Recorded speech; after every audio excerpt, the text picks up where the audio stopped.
quem precisa de justiça climática, quem precisa da justiça, né, é quem não tem acesso a ela. Quem precisa dela somos nós, somos quem vive no meio dos territórios, no meio das águas, no meio das florestas, e mantendo essas florestas, essas águas, mantendo esses rios, essas tradições bem cuidadas, né? Quem precisa dessa justiça somos nós, mulheres negras e povos tradicionais e originários.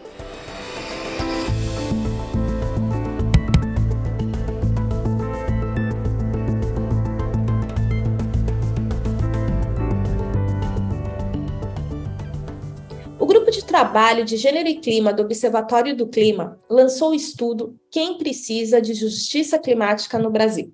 Nesse episódio do Clima Sem Fake, convidamos a liderança comunitária negra de Recife e cofundadora do coletivo Caranguejo Tabaiaras Resiste, Sara Marques, para falar sobre o trabalho das defensoras climáticas em muitas comunidades pelo Brasil. Primeiramente, Sara, muito obrigada por ter aceitado o nosso convite. Eu gostaria de te perguntar, a partir do nome do título do estudo, quem precisa de justiça climática no Brasil, afinal de contas? Obrigada, né, por dar voz e vez às comunidades, né? Cada vez que a gente fala, que a gente consegue falar para mais lugares, né, não só para dentro das nossas comunidades, é uma oportunidade muito boa, porque geralmente a gente é muito silenciada. É isso, quem precisa de justiça climática, quem precisa da justiça, né, é quem não tem acesso a ela, né? Nós mulheres negras de comunidade, estamos na base dessa pirâmide, né? De sempre, para a gente nunca tem justiça, nunca tem direito, para a gente sempre é a luta e a resistência, né? Então a gente precisa, na verdade, entender o que é a justiça, onde está essa justiça, né?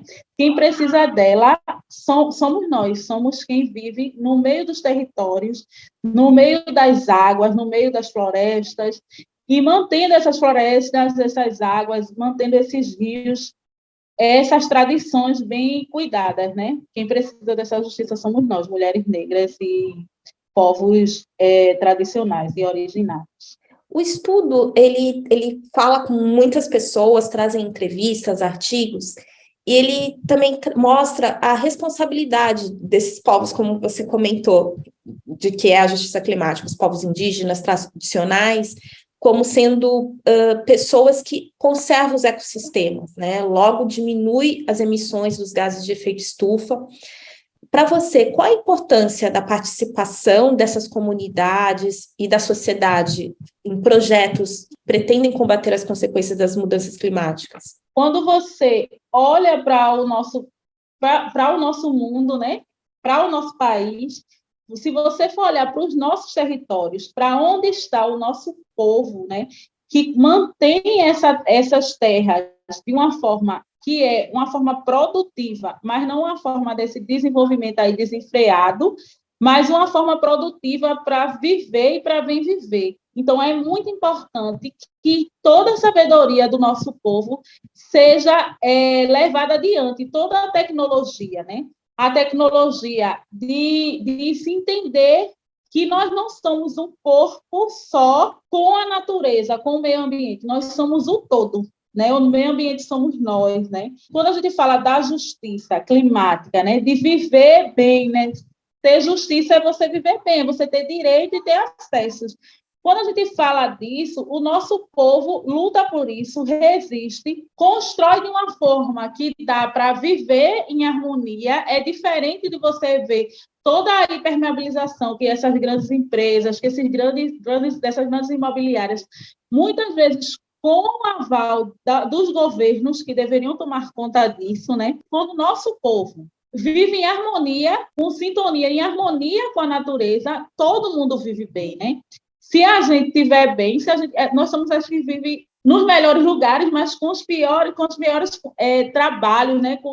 Sem o poder público chegar, sem a justiça chegar. Então, se você for ver todo o modelo do nosso país, a única coisa que a gente recebe do governo, diretamente do governo, é a polícia, e não é a polícia para tomar conta da gente, é a polícia para oprimir. Se a gente tiver uma organização e um envolvimento do poder público com a gente, tomando conta de quem vive nos piores lugares, nos lugares mais maltratados, a gente vai ter um meio ambiente melhor. A gente fala, eu conheci a plantação, né, do pessoal dos vazanteiros no Piauí. Vazanteiros são quem planta nas vazantes do rio, e eles só plantam a partir de onde o aruá, que é um caramujo, aonde ele coloca o ovo. Tá? Se ele não colocar o ovo até ali, não se planta porque a água vai dar lá. E isso é fruto de muitos estudos, não sei se científico, considerado científico, mas é tradicional e dá certo, é onde o povo tira a sua alimentação lá. Isso é muito importante. Nós temos técnicas milenar, por isso que nós estamos vivas, né? E aí, você citou a questão das mudanças climáticas, é o que aconteceu em Pernambuco, né, no Nordeste como um todo. Esse ano sofreu um volume de chuvas maior do que geralmente é costume para o período. Foram mais intensas essas chuvas, várias consequências, né, várias perdas de pessoas. Na sua opinião, o que precisaria ser feito para evitar estas catástrofes? E se é evitável no sentido de, quando a gente fala nesse olhar de justiça climática, trazer também a comunidade para conversar na hora de fazer as políticas públicas. A cada ano chove mais, é mais antecipado, né, o nível, e a gente tem aí vários órgãos que são feitos só para isso, só para estudar isso. Mas eles não envolvem quem realmente é atingido, porque se você for olhar, tem cor, tem endereço, tem lugar onde morrem as pessoas, né? Tem gente que fica olhando a chuva da janela. Mesmo que seja um volume enorme de chuva, você consegue olhar a chuva da janela. Você assiste lá seu filminho, toma seu leite quente e você fica olhando a chuva. E tem gente que morre. E tem gente que não dorme. Que não morre, mas não dorme, como mulheres como eu e como mulheres do nosso coletivo e como várias mulheres nessa cidade. Aquela zoadinha, aquele barulhinho da chuva, né, da natureza, faz a gente se despertar e ficar o tempo todo em alerta, porque as pessoas que são iguais a nós morrem. O rio vira um monstro, que não é para ser um monstro, porque é a nossa sobrevivência, né? A gente tem horta comunitária perto do rio, as pessoas moram no rio porque pescam, vivem dele, e o rio não é tratado, né? O esgoto é jogado lá no rio, as pessoas não são avisadas que vai ter antecipação de chuva da forma correta.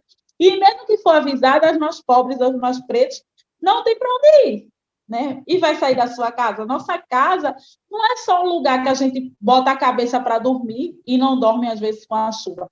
Nossa casa é um território todo. Nossa casa é um povo todo, né? Porque nas favelas são famílias, né? Somos toda uma família só. E quando a água entra e leva nosso povo, sofre todo mundo. Quando a gente pensa em tudo que você tá comentando, como unir o que as comunidades precisam, né, a questão social, com as questões das consequências das mudanças climáticas. O que precisa ser feito? Precisa que o poder público, né, escute as comunidades, né, escute os movimentos comunitários, os movimentos sociais da cidade, que estão perto desse povo, principalmente desses povos dos territórios, né, dos territórios pesqueiros, que é quem toma conta dos rios, dos povos indígenas, né, que é quem está tomando conta dessas terras, né? Quem é que está vendo e sentindo primeiro. Tudo que acontece de problema tem endereço certo, né? Porque a chuva, a gente fala aqui no Caranguejo que a horta adorou a chuva, né? Essa chuva toda e a horta ficou linda, enquanto as casas ficaram nessa situação, né? Inundadas e enquanto os morros que não foram tratados, as pessoas morreram. E morreram também em área de alagados, porque morreram de choque, por exemplo. Sabe? Teve gente que morreu de choque, né? A gente está em 2022. A gente está aí na era da tecnologia. Uma coisa aparece na internet agora, ganha um mundo. E a gente tem gente que morre de choque quando chove. E a gente tem gente que morreu afogada. E toda a tecnologia é usada para quê? Não é para a gente? Não é com a gente? Sara, qual é a diferença que faz um estudo como esse, falando, trazendo a voz de quem precisa de justiça climática, trazendo para o debate, né? Você, inclusive, é citada no estudo. Qual é a importância?